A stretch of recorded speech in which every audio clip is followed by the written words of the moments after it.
நண்பர்களே, இன்று நாம் பார்க்க போவது இருக்கிறதை விட்டு பறக்கிறதுக்கு ஆசைப்படக்கூடாது என்பதை உணர்த்தும் கதை. ஒரு காட்டில் ஆமையும் நத்தையும் நண்பர்களாய் இருந்தன. அவை இரண்டுக்கும் நீண்ட காலமாக ஒரு மனக்குறை இருந்தது. தங்களால் வேகமாக நடக்கவோ தாவி குதித்து ஓடவோ முடியவில்லையே என்ற குறைதான் அது. ஒரு நாள் அவை இரண்டும் நடந்து சென்று கொண்டிருந்த போது ஓர் அழகிய வெள்ளை நிற முயல் தாவி குதித்து ஓடி வருவதை கண்டன. முயலே நில் என்றது ஆமை. முயலும் நின்றது. நீ எப்படி இவ்வளவு வேகமாய் தாவி குதித்து ஓடுகிறாய் என்று கேட்டது நத்தை. அதற்கு முயல் சொன்னது, இது என்ன கேள்வி?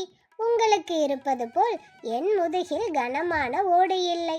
அந்த சுமை இல்லாததால் வேகமாக ஓடுகிறேன் என்று சொல்லிவிட்டு முயல் அந்த இரண்டையும் இலக்காரமாக பார்த்தது.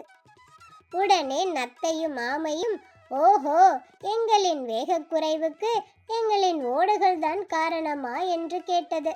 அதற்கு முயல், ஆமாம், நீங்கள் ஓடுகளை கலற்றி போட்டுவிட்டால் என்னை போல் வேகமாக ஓடலாம். வேகமாக ஓடுவதில் ஒரு அலாதியான சுகம் இருக்கிறது தெரியுமா?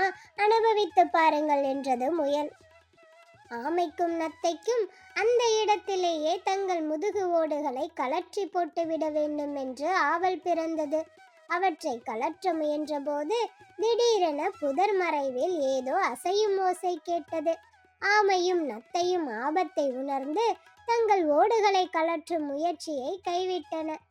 சட்டென புதர் மறைவிலிருந்து ஒரு ஓநாய் வெளிப்பட்டு முயலை நோக்கி பாய்ந்தது.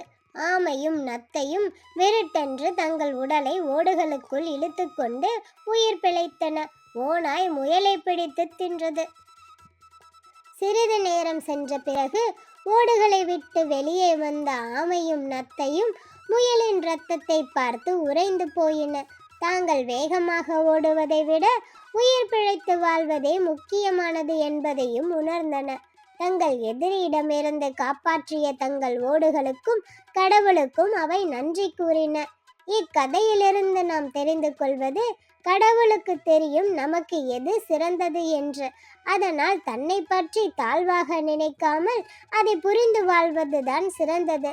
அதுபோலவே ஒவ்வொருவருக்கும் தங்களுக்கே உரிய பலவீனங்களும் வலிமைகளும் இருக்கின்றன. அதனால் யாரையும் தாழ்வாக மதிப்பீடு செய்யக்கூடாது என்பதையும் இக்கதை உணர்த்துகிறது.